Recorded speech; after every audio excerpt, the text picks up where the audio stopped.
Hi, I'm Elliot Greenwald, President of the District 16 Democratic Club. Wish you all a Happy New Year. And it's a pleasure to welcome all of you to the legislative update with District 16 Senator Ariana Kelly and delegates Marc Corman, Sara Love, and Sarah Wolek. In addition to this afternoon's speakers, we have several elected officials, former elected officials, Montgomery County Democratic Central Committees, and District 16 Democratic Board members, Democratic Club board members on the call. So please let everyone know you are here by using the chat. If anyone on the call has any questions for the speakers, please put them in the chat.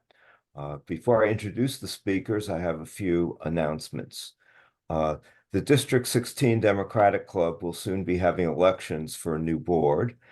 If you are interested in becoming a board member, please let me know by sending an email to elliot.greenwald@verizon.net. I will put that in the chat in a few minutes. And you can always look up my email address by going to MCC, and as well as the email addresses for any of the club and caucus leaders by going to mcdcc.org, go to the Get Involved drop-down menu, click on clubs and caucuses. So that's always good to know, so you don't have to remember addresses. In addition to general board members, we will need a new treasurer and a new membership chair. After serving as both treasurer and membership chair for many years, Gene Granoff is stepping down. I want to thank Gene for his many years, I believe it may even be decades, of dedicated service. Also, I've been serving as president of the club for many years, and it's time for a succession plan. If you think you might be interested in becoming president, the first step is to serve on the board so that you can become familiar with the club to facilitate a smooth transition to a new president, hopefully when we have another set of elections in 2025. I will now introduce today's speakers. Senator Ariana Kelly has served in her current role since February 27th, 2023, after being appointed to the Senate by Governor Moore upon former Senator Susan Lee's resignation to become Secretary of State. And I do want to thank Senator Susan Lee for her many years of service in the state legislature, representing District 16 before becoming Secretary of State. Senator Kelly has been serving on the Judicial Proceedings Committee. Prior to serving in the Senate, Senator Kelly served in the House of Delegates since 2011. Delegate Marc Corman has been a member of the House of Delegates since 2015. He has been serving as chair of the Environment and Transportation Committee, a member of the Rules and Executive Nominations Committee, a member of the Legislative Policy Committee, and a member of the Commission on Transportation Revenue and Infrastructure Needs. Delegate Sara Love has been a member of the House of Delegates since 2019. She has been serving as a member of the Environment and Transportation Committee, chair of the Motor Vehicle and Transportation Subcommittee, a member of the Environment Subcommittee, and a member of the Joint Committee on the Chesapeake and Atlantic Coastal Bays Critical Area.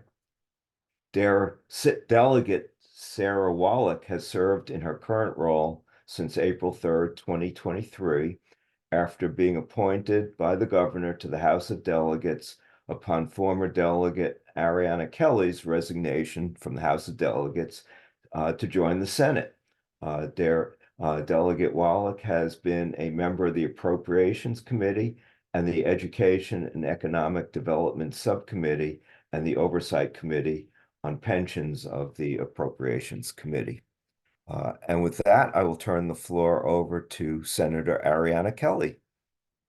Thank you so much, Elliot. And he said so many thank yous, but I can't go. And I'm sure the whole District 16 team wants to thank Gene for all of the work that he has done over the years, and also acknowledge that Susan's not with us anymore. I mean, she's with us as Secretary of State and not as part of our team anymore. And we're very thankful for everything that she's done for our team and in sort of passing the baton to this new form of the team. As you all who have been here before know, I can go on, and I don't want to do that. So I'm setting myself a timer to make sure we have time for everyone to talk. And then we have time for Q&A. So if I look over here, it's because I'm checking my timer so I don't go over. I am brand new in the Senate.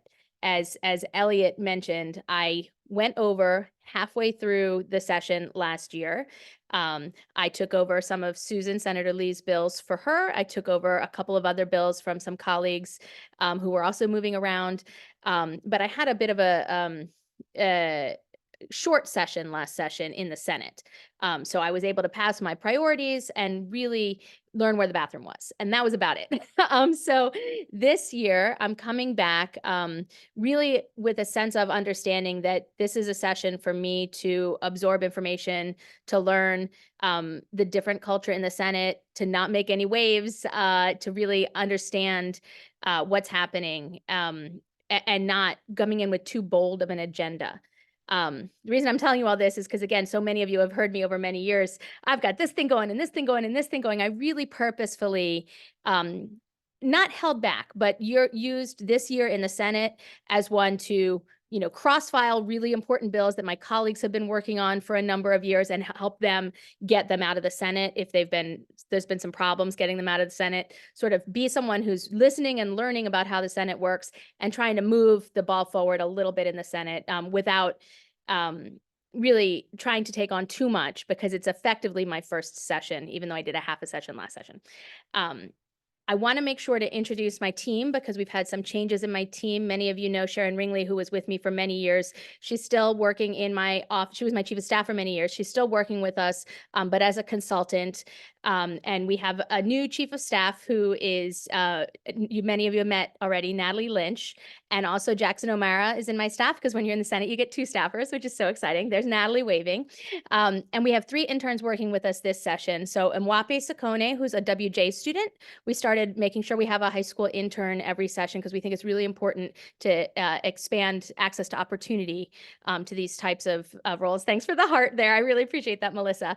We also have Max Sweeney, who's from McDaniel, and Riley Blaugrund, who's from UMD College Park, working in our office this session. I have a ton of bills, 25 bills, which is a lot. I never did more than 14 in the House. So that I'm learning too. But as I mentioned, a lot of them, really the House members been doing a lot of the heavy lifting on them. So you'll see that I'm cross-filing a lot of housing and transportation and sexual assault and abuse bills. I'm working on them really hard, but I want to shout out to the House cross-files because a lot of those have come to me from experts in that space who are just looking for someone on Senate Judiciary Committee to help them get their bill out. Many of those experts are my teammates, like Delegate Love and Delegate Corman. So especially the transportation issues are all new to me. And the housing issues are all new to me. I have still been, though, I'm in a unique situation because I'm on the Judicial Proceedings Committee. A lot of you have been around in politics for a while. I see a lot of familiar faces on this call. So you know that the Judicial Proceedings Committee, the chair is from District 20, the vice chair is from District 18, and I'm from District 16. Those are 3 districts right along the DC line in Montgomery County, really overrepresented on the Judicial Proceedings Committee in the Senate. So my hope continues to be that we shake that up and change that sometime this term. I have been told by the Senate president that it is likely. There was an opening on the Senate Finance Committee over the interim. However, what happened was the chair of Senate Finance moved on, but she was a woman from Prince George's County, a Black Caucus member. So we needed to make sure that we had a person from Prince George's County on the Finance Committee, so it wasn't going to be me, which was heartbreaking for me because that's where the policy expertise I really have is, but it's completely understandable because you can't have a major Senate committee without a representative from Prince George's County. That being said, there's some motion potentially coming up in the next year or 2. So if it seems like I am doing 2 different kind of buckets of work, The judicial proceedings work I'm continuing to do, but I'm also still doing a lot of work in finance with the understanding and expectation that at some point I'm still going to be over there. I'm telling you all that because my passion project for this session, two, I will say, one is a cross-file of Delegate White Holland's bill, Jennifer White Holland, which I think is a really cool bill that did not pass last year, but really should have. It's a wage transparency bill. It's super simple. You can understand it if you've ever applied for a state job. You know how the salary range is public and posted for state jobs, but not necessarily in the private sector. I've always worked in the nonprofit sector. In the nonprofit sector, it's increasingly common to have the salary range listed. It's an equity issue. It really helps people understand what types of jobs they can afford to be applying for. It helps them not be undersold when they're negotiating in their salary space. So it really helps women and communities of color if you have wage transparency, which is why public sector has been doing this for a really long time.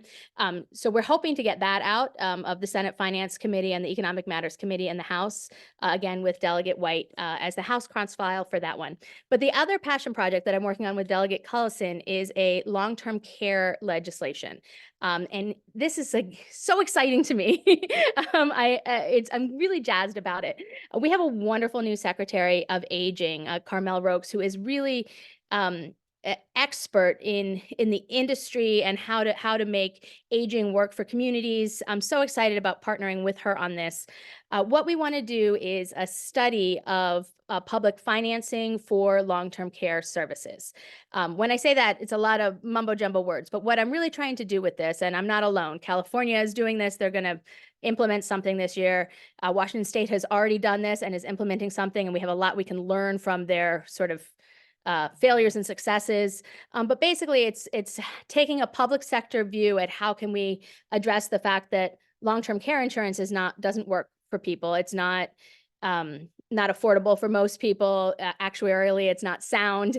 And in fact, many people are not qualified just because of health issues, that pre-existing health conditions. All the reforms that we did in the health insurance market, we haven't done in the long-term care insurance market.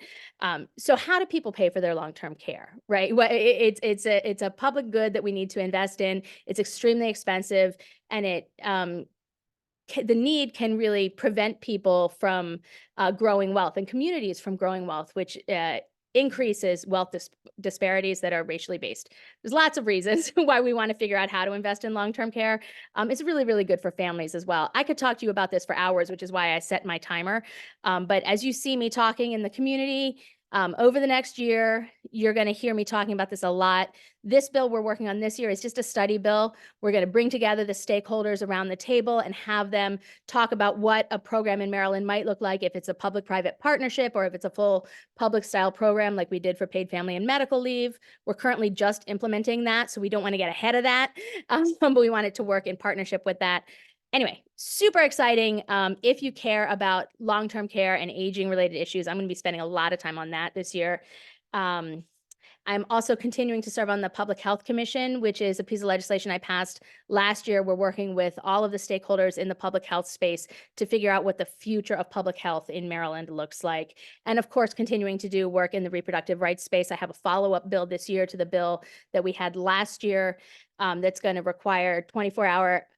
Last year's bill required access to emergency contraception on four-year campuses. This year, we're bringing it to community colleges, which is a space where we know it's really necessary. There are a couple of other repro rights bills that I'm working on as well this year. I could go on and on, but honestly, I really want you all to hear from the team because, you know, we're one big team together, and I think we all complement each other really, really, really well, which is what's so exciting about being in this space. So I will not ramble on anymore other than to say I'm looking forward to this year in the Senate. I am cautiously optimistic that I will be able to pass a lot of the bills I just told you about, help my colleagues in the House pass the bills they've been working on for years that have been stuck in the Senate, and learn how the Senate works so that I can figure out how to navigate it and do bigger and bolder things in the future with District 16 in mind. And with that, I'm going to go ahead and pass it on to our new chair of the Environment and Transportation Committee and my dear friend, Marc Corman. Marc? Great. Thank you, Senator. I think she is understating the challenge of the committee she's serving on. So she's a real warrior for us in the Judicial Proceedings Committee, frankly, fulfilling a long-time District 16 Senate role. Susan Lee was on that committee. Brian Frost chaired that committee. So thank you for taking on those issues, Senator Kelly, for as long as you're serving on that committee, because they are really important.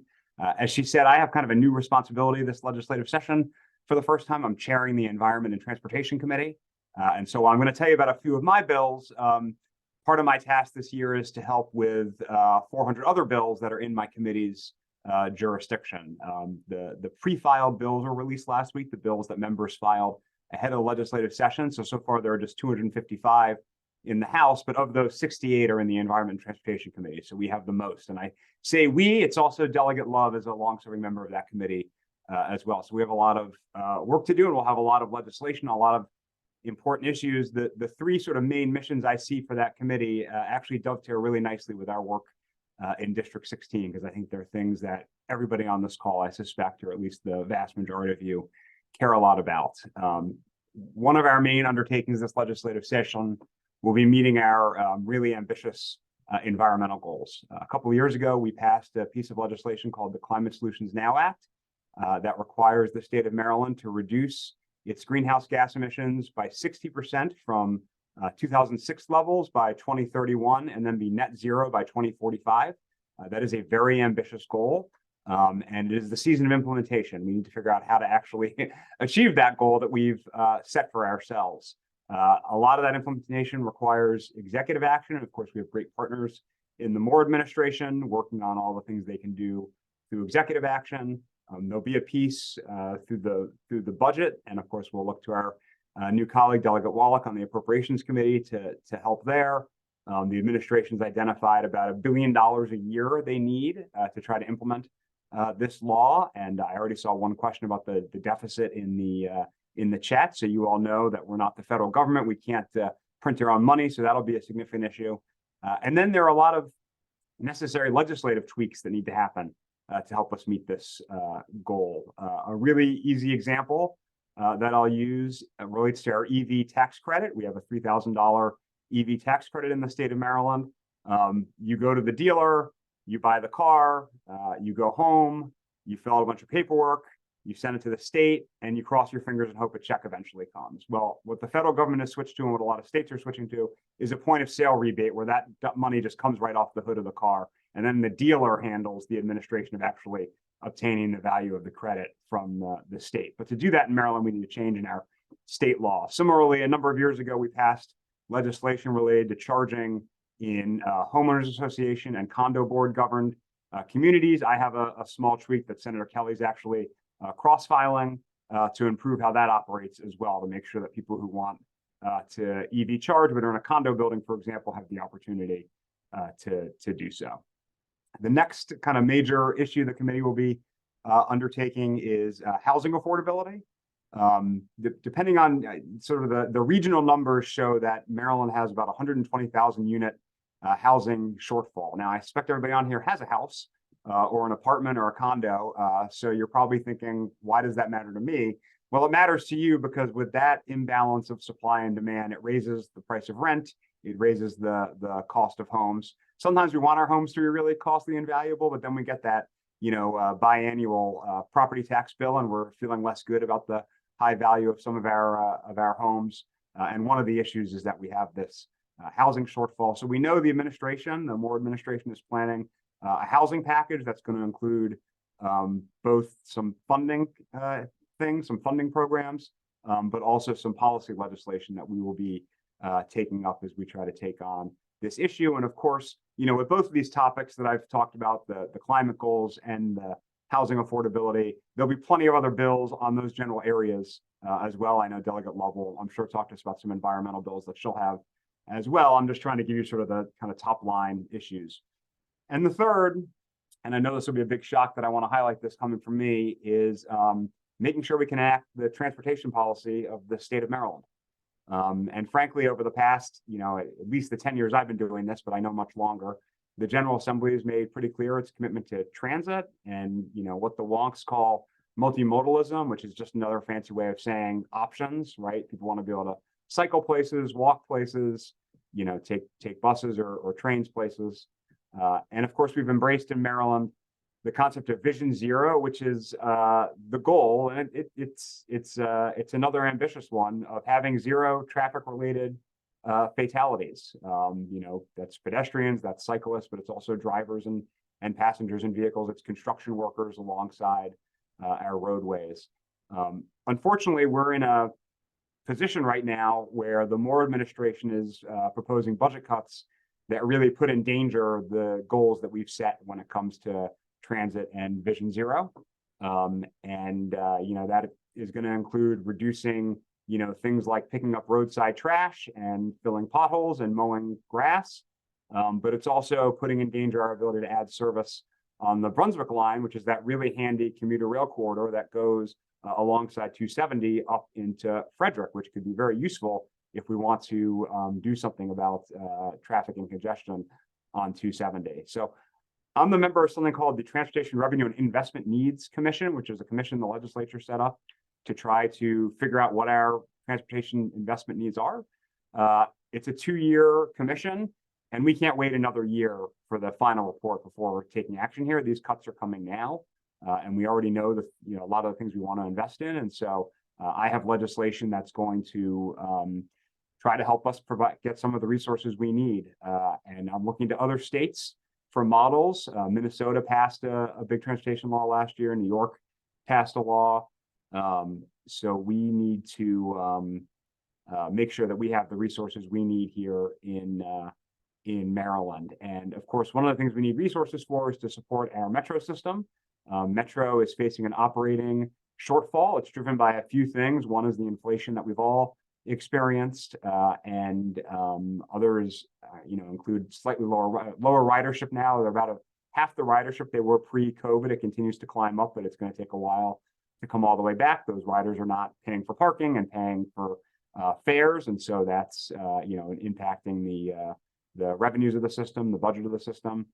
And then there's a really wonky piece called subsidy credits. Basically, at the beginning of the pandemic, when Metro got federal aid, but the states hadn't, Metro gave money back to the states. And now, Metro is sorely in need of that money. And so I've been working with many of my colleagues on ensuring the resources are provided for the Metro system. I will say, despite the broad transportation budget cuts coming, the Moore administration has made clear it does support that increased investment into Metro. Metro is really important, whether you ride it or not. It is a driver of our economic development in Montgomery County. It is important for our environment. And frankly, everybody who is on a Metro train or a Metro bus or Metro access vehicle is one less person in front of you if you were sitting in traffic on 495. So it's really important for our district in particular, given we have downtown Bethesda, Friendship Heights, Grosvenor, and Medical Center, and North Bethesda, which is clearly a growing area. So that's a lot of me droning on. So let me turn it over to one of the great members of the Environment and Transportation Committee. I'm very excited. Delegate Love and I used to share an office, so got to spend a lot of time together. I moved offices last year, but now we'll be on the same committee, and I think we'll be sitting next to each other on the House floor. So lots of quality time with my teammate. Delegate Love, take it away. Thank you, Mr. Chair.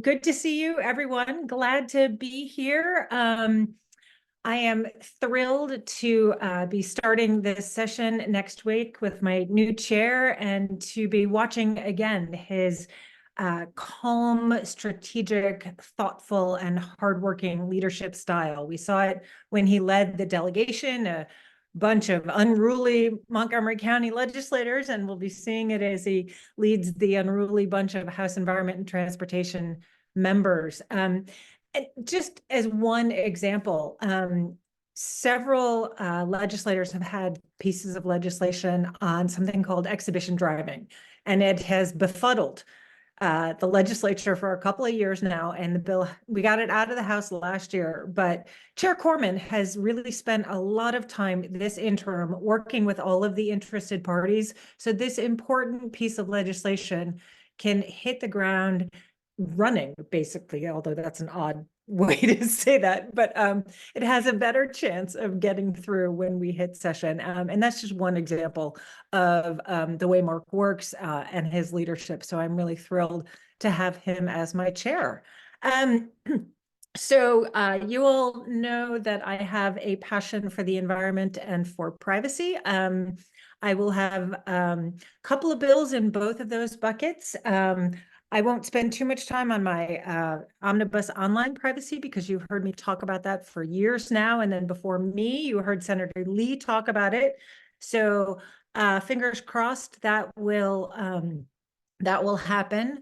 A new privacy bill that I haven't talked about before has come about as a result of the many, many, many bills we have where more and more people want more and more cameras, be they speed cameras, noise cameras, cameras on, there have been requests for cameras on stop signs and on all sorts of different traffic control devices. So one piece of legislation I will bring this year has to do with who can access that data and how long it is retained and when it is destroyed. Because one of my concerns about cameras is just this vast overarching surveillance society. So if we get a handle on the access, retention, and destruction of that, we'll have much less potential for that sort of surveillance society. Excuse me. I want to flag just two environmental bills. One, I'm really excited, actually, I'm excited about both of them. But one I'm really excited about because it builds on the work that I do on the Chesapeake Bay Commission, which is a tri-state legislative body with legislators from Pennsylvania, Virginia, and Maryland. And there was a report recently that came out that talked about why we're not meeting the goals that we have for the Chesapeake Bay and its health. And it said, you know, we've done really good work and we've done a lot of work and invested a lot of time and money, and we're really butting up against climate change and development. And yet there's still so much more that we can do. And one of the things we need to do is focus on the shallow waters. So I have a piece of legislation that would enable citizens to bring lawsuits to protect certain waters that are no longer protected under federal law. And we've seen over the last couple of years the importance that citizen suits can play. The fact that MDE just doesn't have the capacity and had even less capacity after Governor Hogan decimated the department, but they just don't have the capacity to be everywhere at all times, to see the pollution and then to take action on it. So this will really double their capacity. So I'm excited about that. And then along those lines, again, in response to that report, I've got what we're calling a whole watershed act, and don't think about sort of the Potomac, the Chesapeake Bay watershed, but think smaller, you know, Little Falls watershed or the Potomac River watershed.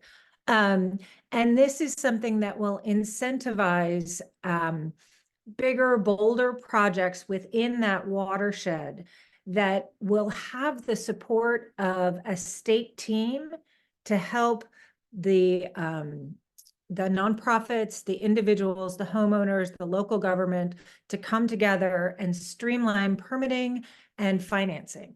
So it's a novel idea, but we're really excited about it. So those are just a couple of the environmental and privacy bills. And then two other bills I wanted to flag for you all. One is a bill that I am cross-filing with Senator Kelly that is in response to the tragic death of Sara Langenkamp. And many of you may have seen the article that said that the driver who killed her only got a fine of $2,000 and 150 hours of community service. And that is the most that the prosecutors could get under state law. So Senator Kelly and I have a bill that is named after Sara Langenkamp that would increase the penalty for that type of crash. And then the other piece I have has to do, you may know that I've always carried animal rights bills. It's something that is near and dear to my heart and also to many of you I know. And this one will just bring Maryland in line with what is becoming the current practice, and that is to not have the big cats or the primates in traveling acts. Most of the big circuses you'll see don't have those anymore, but we do have some traveling roadside ones that do still have those animals, and they are trained through really horrible and abusive ways. And so if we can keep them from doing that here in Maryland, that will go a long way towards protecting those animals. As always, we'll have a couple more bills, but those are the ones that I just wanted to flag for you. I cannot leave without giving a huge shout out to my Chief of Staff, Gretchen Zekiel. She is amazing. Most of you already know her and how wonderful and responsive she is. If ever you have any questions or concerns in my office, Gretchen is the one that takes care of you, I promise. She is amazing. So thank you, Gretchen. And with that, I will turn it over to Delegate Sara Wolek. And Delegate Wolek has really hit the ground with all that she has, and has been out in the community, meeting people, learning everything she can about District 16 and about the issues that we all care about, and about how she can bring her expertise and her passion to work for all of us. So Sara, take it away. Thank you, Sarah. I appreciate that introduction, and just a shout out to the rest of the team, Senator Kelly, Chair Corman, and of course, Delegate Love. I've had a busy now 8 months since I began. I saw the last 7 days of session, and I'm really, really excited to jump in from the beginning and see the whole thing. So that's in and of itself very exciting for me. I want to take a little bit of time at the top to talk through some of the bills that I hope to bring this session, and then we can, I guess, shift into Q&A since I'm the last one to speak. So with that, just a bit of background. What brings me into this work is my passion around flourishing and well-being. I've been doing that work for now 7 years at University of Maryland, and what flourishing essentially means is that a person's life and all aspects of their life are good. And so that begs the question, well, what are all these aspects? Those aspects include having a social connection and community and a sense of belonging, relationships that connect us and matter to us, financial security, a connection to nature, a sense of purpose and meaningful work. Those are things that help us thrive. And when I'm thinking about policy, I'm trying to think about the tenets of flourishing and connecting those to populations that are vulnerable and that I care about, such as children, young adults, and seniors. So as I walk through the bills, you'll see I've taken elements of flourishing and sort of mapped them with these populations. So the first one I want to speak about is on social connection and seniors. In our district, we have a thriving village movement, which allows our seniors to age in place.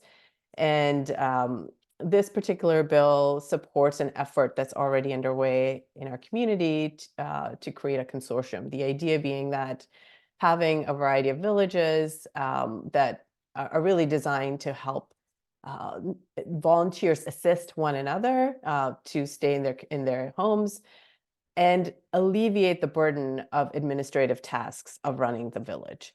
And so what the bill does is provide some level of funding to pilot a consortium, which will be a number of villages together. And the goal that we will try out the consortium over the course of a number of years. And if it's effective, it could be something that's scaled throughout our state, because we need all types of solutions as we age, and we need to prioritize flourishing of our seniors as we are thinking about creating solutions. So that's the first bill. The second one is looking at is going to university, college, making that accessible for individuals with disabilities. And so, education and studying is a huge part of purpose and finding meaning. And this particular bill creates a waiver program for individuals with disabilities who can't right now access the delegate and senator scholarships if they can't take more than 6 credits. So this bill would allow a waiver so that you can take a lower number of credits and still be able to have access to the scholarship monies that all 4 of us and all of our colleagues have to provide. And so that supports meaning and purpose. The third bill I'm going to speak about is about green schools and children. Nature is just such a simple, wonderful way to just nourish our souls and should be part of our learning environment in K through 5 for sure, and downstream as well. And so what this bill does is it provides information to educators so that they can apply to become green schools. And green schools essentially, both in their pedagogy and in their programming, sort of infuse nature into how they work with children. We need more of that. Having been an educator, I can tell you, if I don't have information at my fingertips, I'm going to move on to the next thing that I need to get done, right? And so this bill really helps to make that information accessible, so our educators who are inclined to do this work, we make it easier for them to do it. And similarly, another bill that would designate schools in our state where educators can go and learn how to do this, because there are schools that are really ahead of the curve and that can be role models. The last bill is around financial well-being of college students, specifically a pilot program at the University of Maryland, College Park, and Morgan State, where young people can be assigned a financial well-being coach. Our young adults are graduating with a ton of debt without many skills around how to manage it, and a lot of emotional anxiety associated with that. And so this bill provides a coach that will help them both in the technical skills of managing money, but then also the emotional skills, frankly, that they need to navigate those waters. So those are the ones that are I'm going to begin with, and not to mention the budget.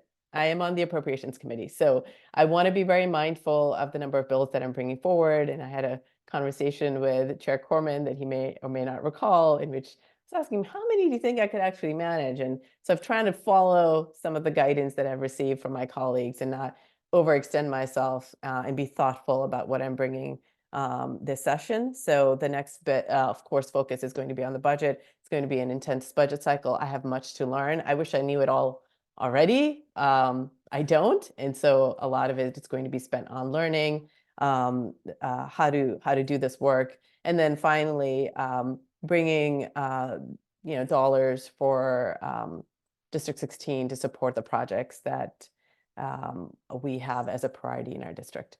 So those are things on my radar, along with being a newbie and a freshman and building relationships and doing my homework and just hopefully having a little bit of fun. And that's all the things that I have on my list.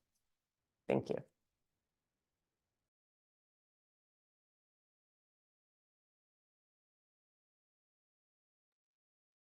Elliot, did you want to moderate the questions? You're on mute, I think. All right. Okay. Well, we thank you to Senator Kelly and Delegates Corman, Love, and Wolek. We have several questions in the chat, and I'm going to try and go through them in sequence in which they were asked. First question is a biggie. How will you work to address the looming challenge posed by structural deficits? Wow, that is, I mean, that's the big question, right? That's the question of this session. And I can't predict what's going to happen. As I mentioned, half a session in. So I'm interested in what Chair Corman has to say as a standing committee chair. He may have some more insight, so I won't take too long, but I will just say that I have been around long enough that I have faced bad budget years in the past. And I know that we have to be cautious, not get ahead of ourselves, not make commitments that we can't afford to pay for, and make tough choices. It requires patience, thoughtfulness, collaboration, sometimes creativity, and sacrifice sometimes. So that's the big picture philosophy that I take. I'm going to pass it to Chair Corman. I know that the House and the Senate sort of also have slightly different opinions from what I have been hearing. So, I don't think either of us can tell you right now what the future holds, other than I know there are some transportation priorities, right, Chair Corman? Sure. So, I mean, just to take a step back,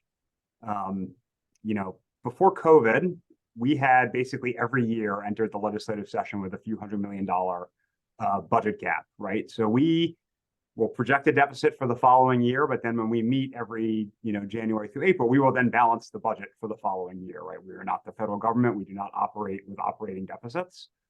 So we find a way to balance that budget.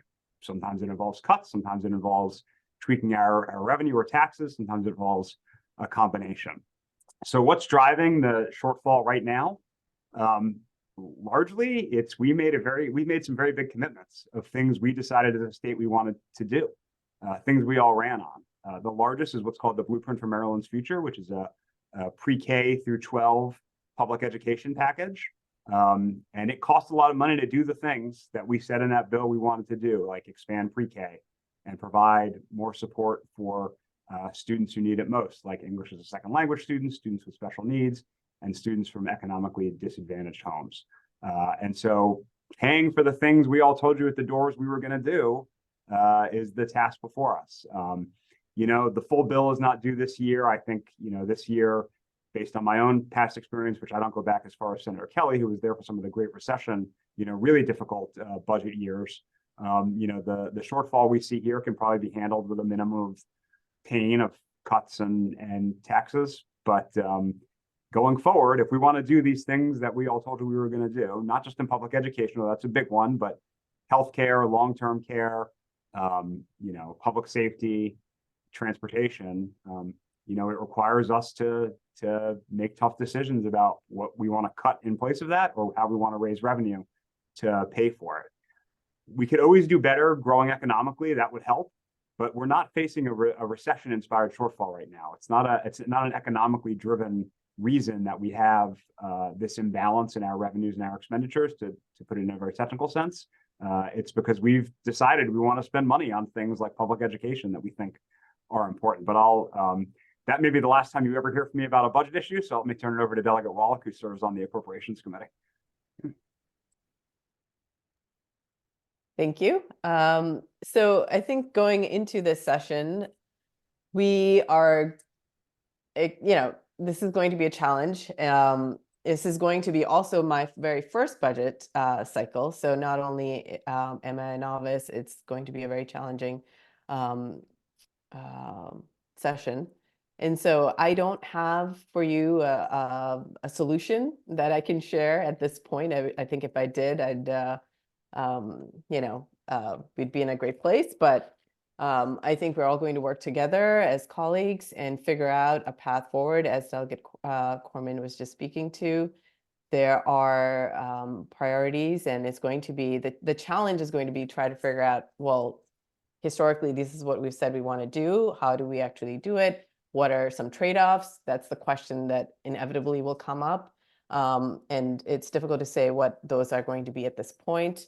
But I know that there's a commitment in the House to stay the course on some of the priorities that have been outlined previously. So the challenge again is, well, what gives? And it's hard to say at this point what that might be. But again, what I think we're all going to try to do, I will do it for my part, is to, in my newsletter, keep you up to date on sort of where the conversation is and how things are unfolding. And so that's what I can promise, just to stay engaged, and please reach out as you have questions and concerns on this topic or any other topic. I wish I could speak more in depth, but like I said, it's going to be my first budget. And I will have more to say on that as the session progresses, and when we meet again in May as a wrap-up conversation. Okay, well, we just received a follow-up question, is how can we make sure that we are not creating an undue burden for households who are already low income in an expensive state? Yeah, I'll just briefly chime in. I think a great example is when you look at the metro system, right? So the metro system is probably going to need to raise fares to help offset that imbalance I was mentioning earlier in my presentation. And they've also started a new program. The specific name of it is escaping me, but basically a new program that folks who are on certain needs assistance programs like Medicaid and food stamps now get discounted metro access, right? They have to fill out the form for the program and get discounted access. So we need to kind of do those things hand in hand, right? We raise the revenue, we raise the fares, excuse me, because when I get on the train to go to my non-Annapolis job, 3 days a week outside of the legislative session, I can afford to pay the quarter more each way, while also having the program in place for those who can't. There are, at the state level, there is a sort of a coalition that's coming together around some specific revenue ideas that would be sort of, they're calling it the Fair Share Coalition, I think is the name of it. So they'll have some ideas in that regard as well, where they want to make sure that, while we're raising revenue we need for all these important programs, many of which can, benefit those communities that the question is asking about, that we're not also harming them at the same time with, with taxes and fees. And of course, there's always balances like that. I mean, one of the issues we're having on the transportation side, just to stick on brand for another minute here, is we have no fee on zero emission vehicles, right? And they don't pay gas taxes. And so there is a desire to have them, pay something in place of gas taxes. But finding the right number is a challenge, because we also want to incentivize people getting EVs. So we're always kind of faced with those balancing questions when it comes to our tax and fee policy. And so we will we'll do our best, but rely on your input to get it right sometimes. Okay. If I might just piggyback on what Delegate Corman said, because I agree with everything he said, but I do just want to add that, because I guess I've been here 14 years, which is a long time. And this is a real core area of my concern. And whenever I look at policy, I think most people who've been here before know, I grew up poor, and I feel like I'm there. I've served in the legislature to make sure that we're making it easier for families who are having a hard time making it be able to succeed. And I think that we do a very good job of that when we're evaluating those trade-offs that Delegate Wolek was talking about. I think the culture of the Maryland General Assembly at this point, under this current leadership, is very good at making sure that we're protecting people who are economically vulnerable. So just in the 14 years I've been here, right, we've revolutionized the child care subsidy program, huge, major investments in that. We've done tremendous work in terms of making health insurance affordable with the reinsurance program, with the expanded subsidies. There are little things that we could do. So there's the bill before us this year that would allow the undocumented community to purchase health insurance on the exchange. That would help another vulnerable population. So there are little things that we can still think about as we're looking at the big picture of the budget to make sure that we're protecting folks who are economically vulnerable. But I will say that our track record with that EATC is another great example. We've been doing a very good job. I'm proud of the work we've been doing in Maryland in that space. And thank you for the question. And Okay. I just want to speak very briefly. We're talking about the budget and the constraints and the promises that have been made and delivering on all of that. Simultaneously, it's just important to have just touch base on the fact that in the longer run, we do want to grow the economy. We want to grow our revenue and have a thriving economy that works for everybody. So beyond in the short term, certainly we have this budget to address. But in the longer run, all the things that all of us have spoken about, whether it's education or transportation or healthcare or seniors or aging, any of that requires a thriving economy. And one of the topics in my subcommittee is economic development along with education. And so that is something that I hope to engage with, because you can't have all of these things that we love and that we want without the other side of that equation. So again, a longer term sort of turnaround on something like that, but important to just note. Okay, so I'll move on to some other topics. Given a general shortage of child care and elder care workers, will you support legislation to enable undocumented immigrants to get training and ability to work in Maryland? We actually do allow that already. Is there another piece of legislation that you're specifically referring to? We've done a tremendous amount of work both in Montgomery County and at the state level to ensure that people can qualify for licensure and training and through high school programs and that types of things, regardless of their immigration status. I'm sure there's more we can do, and there's some clarifying and education around that space that we need to be doing. But in general, in Maryland, we have been, particularly in the childcare space, I know, doing as much as we can because we need that workforce. Okay, and a question specifically for Senator Kelly. Please discuss priorities for the Judicial Proceedings Committee, given what appears to be increasing concern about crime. Yes, thank you for that question. I think that came from Lynn in the chat. So I was at a press conference with the governor, I don't know, maybe 2 months ago. It was a healthcare related press conference. I was there. He got one question on healthcare followed by 8 questions on crime. This is an issue that every member of our delegation and every one of my colleagues across the state has been hearing about. I can tell you, I don't set the priorities, unfortunately, right? But I can tell you what I have been hearing, which is we're doing a series of briefings the first week to try and really get a sense of the what the facts actually are. My understanding is that the real issue where we're seeing the spikes has to do with both the possessions of guns and minors. And we're also seeing in the carjacking space, but it's really concerning, right? These are, you'll hear people say, oh, we're not really seeing a rise in crime, because we're not in many other areas. But there's no question that minors possessing guns is a big problem that we're dealing with in Maryland. I just pulled the numbers up, Lynn, when I saw your question come up. In the last 10 years, shootings involving minors have gone up 4 times, from 41 to 171 a year. It's a lot. So we do need to do something in that space. I know that I can't tell you what legislation we're passing. There's a conversation happening right now with the state's attorneys and with some legislators. I sat down and I had a good lunch with the state's attorney from Baltimore, who is pretty conservative in this space. And he walked me through exactly what challenges they're seeing in Baltimore, which are similar to what we're seeing in Bethesda, but much, much worse from a public safety standpoint. So there are certainly, it is a priority to address what we have determined as real.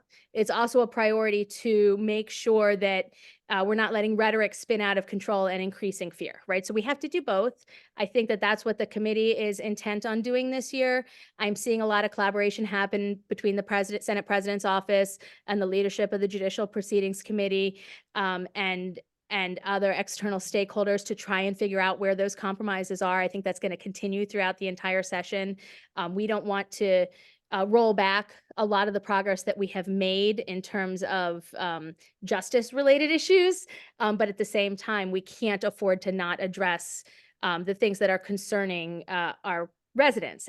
The other thing I will say, which is a politics that's unique to the Senate, as I mentioned, I came across halfway through last session, and this was a huge conversation in the Senate because a lot of the Democrats in the Senate in swing districts were hearing about this last year, at sort of 5-alarm fire level concern that we have to, as Democrats, not ignore the concerns that our constituents have about what they feel is concerns around public safety. So that's not a succinct answer. I wish I could give you the succinct answer. I can tell you we're going to pass the End of Life Options Act. I know we've got the votes and that's happening. But in terms of what's going to happen related to crime, it's going to be a conversation all session. And I promise to be diligent about it. I know my colleagues feel the same way. It's something that we want to work to address and make improvements on, because we're hearing it's a huge concern to our constituents.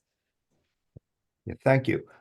We have a bunch of questions about the Mideast war. I've condensed them down into a threefer, which I'll ask at one time, and then whoever wants to address, please do. Please discuss free speech as it relates to the war between Israel and Gaza. Will you sign the ceasefire pledge made by Council Member Jawando and the Mayor of College Park? And do you support repeal of Governor Hogan's 2017 anti-boycott, divestment, and sanctions executive order? So I know I'm the senator. Am I supposed to go, or do any of my delegate colleagues want to jump on this one? Okay, so that was a 3-part question. I can only answer for myself. I'll start with the big picture, which is, in general, we're in the state legislature and we try to stay out of international politics because that's not our job. I can tell you, for me personally, this has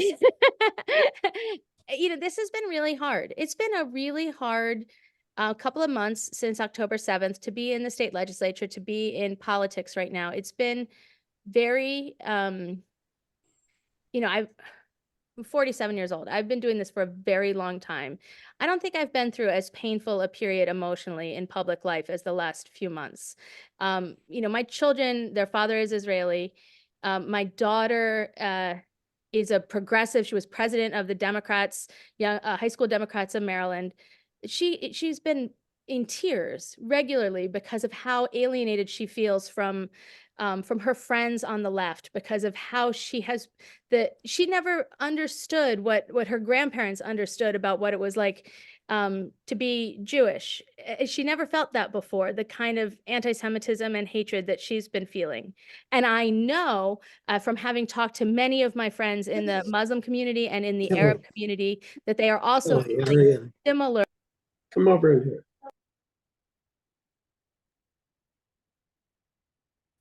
I got Ariana, muted. Am I done talking? Nobody wants to hear what I have to say. no, we were trying to mute somebody else. I could sum it up, but the answer is, I'm not going to call for a ceasefire. It's not my job. I have really strong feelings about this. I personally have been an advocate for peace and compromise my whole life. I marched with Code Pink two dozen years ago against the Iraq War, but I'm really upset and concerned by what I'm seeing happening on the Democratic left personally myself lately. So it's a hard time, I think, and it's a really complicated conversation. It's not something that lends itself to 20-second response in a public town hall. But I'm hoping that what you're hearing from me is that I'm a reasonable person who cares about all people and wants us to find a place where we can have conversations and not just rhetoric that is hurtful. So that's where I am. On the Senate letter to CASA, I want everybody in the D16 forum to know I had a great conversation with Gustavo just the other day. I think they've been doing a lot of really good work to try and build bridges and move forward in a policy space that's really important, and I'm helping them do that. I think everybody needs to take a deep breath and acknowledge that, even after this war is over, and hopefully it is over soon, we all still need to continue to work together and live by our shared values, which I think are largely shared. That is not as articulate as I would like it to be, but I want you to hear that I'm feeling this really, really personally, right? I really personally, it's been unbearably hard for me to see what is happening with the left and the increasing anti-Semitism. That's been personally hard for me. So that's where I'm at as your individual senator, but I don't think that this is a conversation you're going to see really happening in Annapolis that much, because Are you aware of what's happening to? all right. I understand that everybody doesn't agree with me and that there are some folks who want me to stand up and say, I call for a ceasefire now, but I'm not going to do it. And I can let my teammates speak for themselves, but that's where I'm at. Thanks. I guess we'll just go in order. I mean, I'm just going to make this really brief. First of all, the four of us issued a statement around Thanksgiving that I'll try to find a link to and put in the chat. I'll also just add, and maybe this is too flip, but it's how I feel. I didn't and never would run for Congress because I deal with fire sprinklers and state environmental goals and funding of the metro system. And so that's what I'm here to talk about. So I'm happy to engage with folks one-on-one about geopolitics and my views on those, but that's just not what I, took time from my family to be on the call today to discuss. So, but I appreciate there's a lot of passionate views on all sides of this issue, but that's just not what we're here for, at least what I'm here for. And I'll hand it over to Delegate Love. Thank you, Mr. Chair. I couldn't say it any better than either of my two colleagues.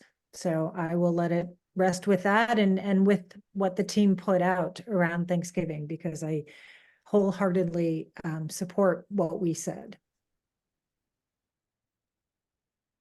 So I am the only Muslim, right, who's serving in an elected position in our state. I'm aware of that. I'm also aware of the challenges that our community is facing right here at home when it comes to hate, whether it's Muslims or Jews or other groups who people think are Muslims and be attacked because, for those reasons. Our focus as a team has been on what we can do in our district. And the statement that we issued on Thanksgiving was related to that. It was a united front. We have a diverse team here. And in that statement, we talked about all the things that we can agree on. There's a lot that we can agree on. I think we have to find compassion and empathy. There are people that are suffering in the Middle East. We are exactly 3 months exactly from the October 7th event, the terrorist attack that happened in Israel, and the ensuing war, and thousands of people who have died. There's a lot of pain, there's a lot of hurt, and it's also present here, right? And so the only thing that I can do in my capacity is to show up for my community members, help them feel seen, whether they're Jews or Muslims or Christians or of any other faith, help them feel that they belong, that I represent and I voice all of them, regardless of what my identity is. And compassion has to win and love has to win. And we don't talk about those things, but that's really what life's all about, right? And so that's where I am with this issue. I continue to see it. I continue to hurt because of it. I hope that there's a resolution quickly. I hope the leaders of that region can find a solution. It is not something that the four of us are engaged with. It is something that we are watching and we're trying to help with in right here at home, in what we can influence. So hopefully that sheds a little bit of light where my heart and where my mind is. And, you know, please continue to reach out to my office and see how I can be helpful. We have been responding to, you know, hate instances that are happening in our district, and we'll continue to be supportive of our friends and neighbors who are facing those. Yeah, thank you. Next question. Please address funding mental health treatment services in state correctional institutions.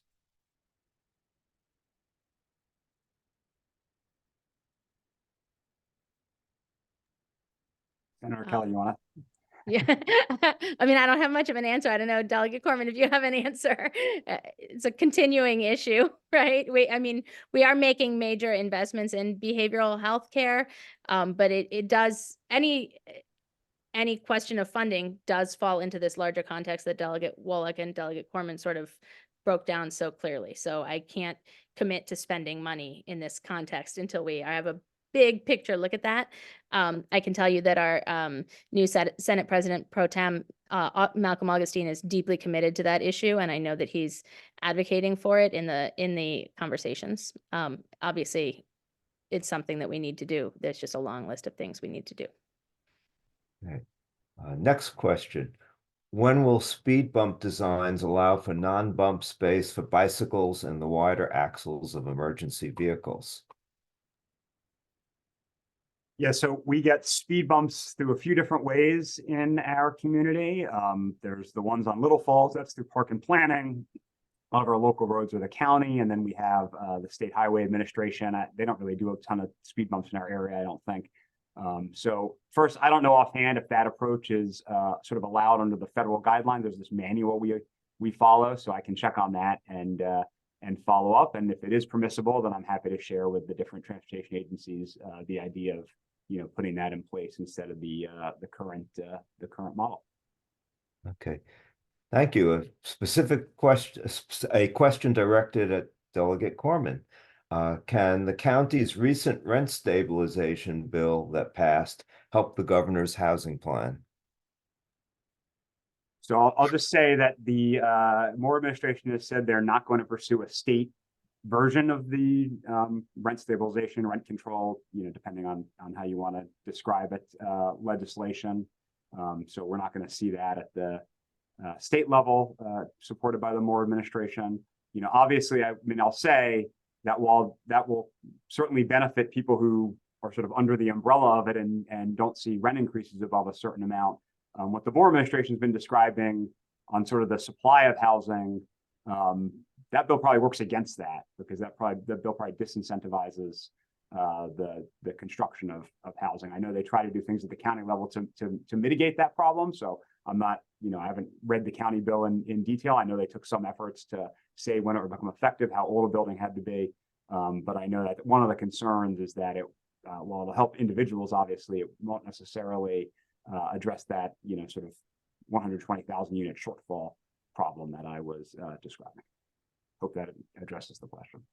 And another question directed at you. Do you know what the District 20 fire safety legislation will include? Are they accepting alternatives to sprinkler retrofits? The concern is the cost to co-op and condo buildings. Great. So this is a public good here. I'll give a little bit of an explanation of what that question is about. The state fire marshal and fire commission has put in place a requirement that tall buildings, apartment buildings, condo buildings that were built before there was a sprinkler mandate on new construction have sprinklers installed. They have, I believe, till 2033 to do that. There's also been legislation to sort of codify that into law. And so the question is asking about that legislation. This is a challenging issue. My own view is sprinklers are good. If I could snap my fingers and have sprinklers, I would want that. But I've also come to learn that installing sprinklers in a building from mid-1970s is quite expensive. And again, works against that housing affordability goal I was just describing. So we are working to figure out sort of what the right balance is here between that very desirable safety goal and the need for people to afford to live in the condo building or the apartment where the sprinklers are being mandated. So I would say to be continued on that. There will be legislation from, I think, Delegate Charkoudian and Senator Smith from District 20 in Montgomery County that Delegate Love and I in particular will have a lot of opportunity to work on the House side, and Senator Kelly on the Senate side, because it goes to our committees. So to be continued. Okay, well, thank you. Now a question directed at everybody. What is your top environmental goal for this session, whether it's one of your bills or another legislator's bill?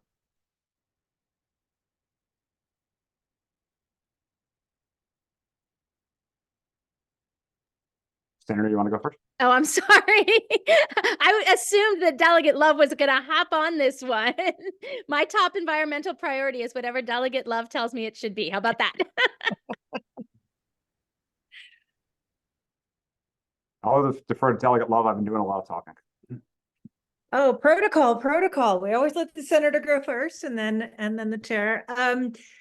I know who's been doing the leading in this space, my friend.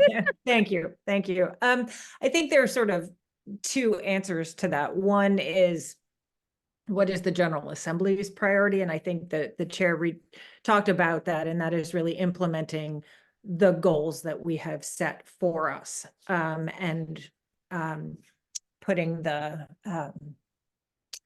flesh on that. I think for myself, though, given my work on the Bay, my top environmental goal is figuring out where we go next, sort of what we've been calling 2025 and beyond for the Bay.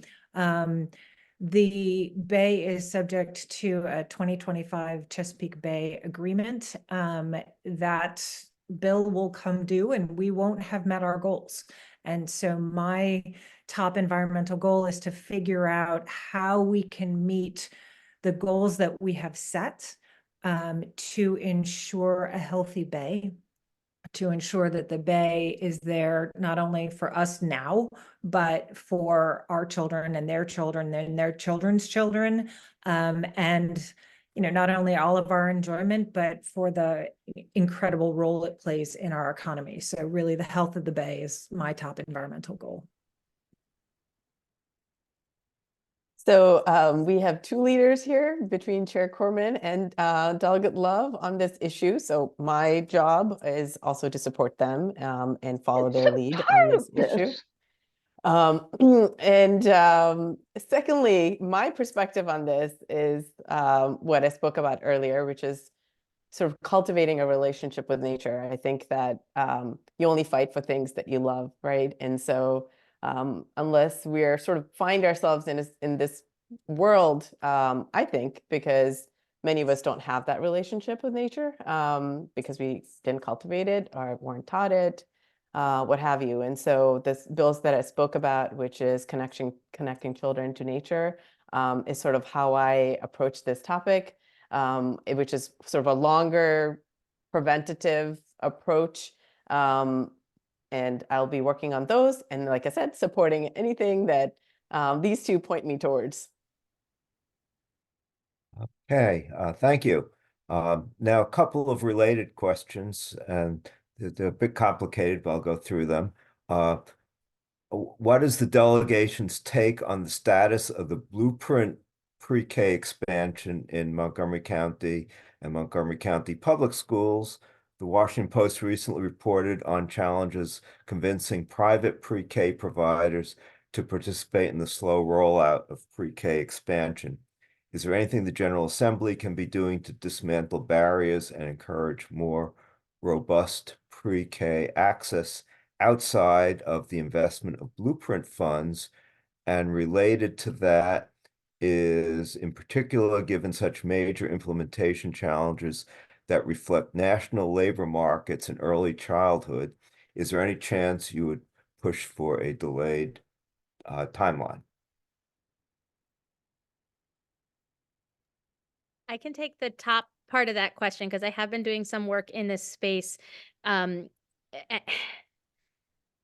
challenge in particular in Montgomery County, but across the state, right? And I wish I had a magic wand and I could just do it. That's not how it works, right? But we do need to have some flexibility with the rules around teachers, right? We have in other parts of state government been rolling back bachelor's degree requirements because they're not always necessary for jobs and they can be a huge barrier. When you're talking about early learning, it's a really delicate balance because you want to be providing a robust curriculum and a safe and strong, healthy learning environment to prepare people for school. It's really, really important. But that doesn't necessarily mean that you need a bachelor's degree and other types of training, right? This is the tension. It's been going on for 15 years, the whole time I've been doing work in this space. I personally believe that we need a little bit more flexibility because of the workforce issues that we face, and I don't think that that would lower the standard of education or care. That is my opinion based on someone who had children in childcare and understand the fact that K through 12 or pre-K through 12 is public and everything before that is not, right? And it's a really unique hybrid system that we have in the United States, and we need to really pay closer attention to that, I think. So what I would like to see is some flexibility created around those things. I know those conversations are happening. I am not on an education policy committee, so I'm not really involved in the specific decisions about the implementation and timelines. So I can't speak further to the big picture question other than to acknowledge that this is a real problem. I appreciate the question because particularly for 3-year-olds, 4-year-olds in Montgomery County, this is going to be a problem that's not going to go away. And it really converges with the workforce issues that we're having in all sorts of different sectors. Okay, well, I think the next part of the program is for each of the members of the legislative team to actually we have one late entry question. Can you talk about the Families Serve Act of 2024 being championed by Governor Moore, and if you support the preferencing of military spouses over other candidates during the hiring process? More of this, everybody deferring to the senator thing. I don't know what to do with it. So my seatmate in the Senate is Senator Dawn Guile, and she is such a champion for military spouses. So I will again, as I defer to Delegate Love, sorry, Sara, on environmental issues. I talked to Dawn a lot about the challenges that military spouses face. I have learned so much from her. This is a really important. I think of it as it's not just a feminist issue because military spouses come in both genders, but it does disproportionately impact women. And I am so proud of the work that both Governor Moore and Senator Guile are doing in this space. So conceptually, I like it, but I'm not going to obviously weigh in ahead of the full discussions, but I think it's a good thing that we're doing more work in this space, and I commend Governor Moore for doing it, and I thank Senator Guile for her leadership as well. Anything from the House? They're nodding. They agree. Okay, well, I think it's time now to move on to closing statements. So Senator Kelly. I didn't know we did closing statements. I'm still really shaken by that whole conversation about the ceasefire. And, so I just want to say, because I think Delegate Wolek, who is our newest member, summed everything up so nicely, right? We're a wonderful community. I grew up here. My best friend just buried her father. It was really hard for me. But I remember they're Israeli also. That's why I'm talking about them. But one of the things I loved so much about growing up here and about raising my children here is that we're a diverse community, right? My friends growing up and my kids' friends now, they're in my basement right now. They're from all over the world. It's a really wonderful thing. It's a wonderful and unique opportunity. We're a really special place. And while the global politics can get really tense and difficult, I think if we bring it back home to exactly those core values that Delegate Wolek was talking about, we can really focus on the fact that we are, by and large, in this community, people of goodwill who care about making the world a better place and care about justice and care about health and care about the environment. And it's the best district to represent, in my opinion, because it's my hometown, but also because all of you are here. And I love having these meetings. I thank the District 16 Democratic Club for helping, and Elliot for moderating this, but also thank all of you for being here and for caring and for challenging us and for asking us the hard questions and for coming to us with your legislative ideas and for everything that you do to make our community what it is. The District 16 delegates are absolutely the best in the House. And so I'm just going to close by saying thank you for letting me work with them. And I'm going to thank them for everything wonderful they're doing and pass it on to Delegate Corman. Great. Thanks, Senator Kelly. Thank you all for being here. Thank you, Elliot, for your good job moderating. Annapolis is not that far away, so I hope you'll come visit during the 9-day legislative session and be involved. We all have email newsletters that we send out that we try to include a lot of information on what's going on in the legislature. So I hope you'll subscribe for those and just kind of be active and involved, sign up to testify on a bill, come on down and lobby us. We would love to see you and have your continued involvement. But thanks for spending part of your weekend with us. And let me hand it over to Delegate Love. Thank you, Chair Corman. And thank you, everybody. It's just always amazing to me to see how engaged our district is. How many of you turned out to spend part of your Sunday with us, and how many of you reach out to us on a regular basis, and we truly appreciate it. I share an office, sadly, when Marc left me, I share an office with another delegate from another district, and she doesn't even have a portion of what we have. So I truly appreciate your interest, your engagement, you are sharing your expertise, and thanks for everything that you do. Sarah? Thank you. Just thank you, Elliot. Thank you for everybody on the call. There are so many things you can be doing on your Sunday afternoon, as opposed to being on a Zoom with us. So this is just lovely to see you, to speak with you, to connect with you. So thank you. I also want to thank my Chief of Staff, Claudia, who is on the call and listening in to all of your questions. So this is very helpful because it helps us understand what everybody's top of mind issues are. So thanks to Claudia. She has been with me from the beginning, which was, like I said, 8 months ago. And I'm super excited to be working with her this session. Also onboarding a new legislative aide and an intern very soon. So if you sign up for my newsletter, which I put in the chat, you will get to meet who all these wonderful women are. And hopefully we'll do great things and have fun and see you on the other side. I guess the one thing I'll just say is it's 2024, it's the beginning of the year. And, it's just a great time to reflect on what all of us want for this coming year. And I'll just share with you that, I just hope to do a good job in my new role on your behalf. That is one of my hopes for the coming year, along with, yeah, just growing as a person and growing as your delegate. So thank you, and that's all I have. Yeah, and so I just want to thank our four state legislators, our four very talented state legislators, for coming out and speaking with us this afternoon.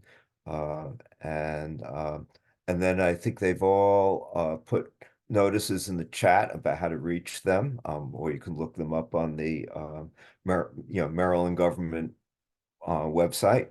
And just thank them for their service over the years in the state legislature.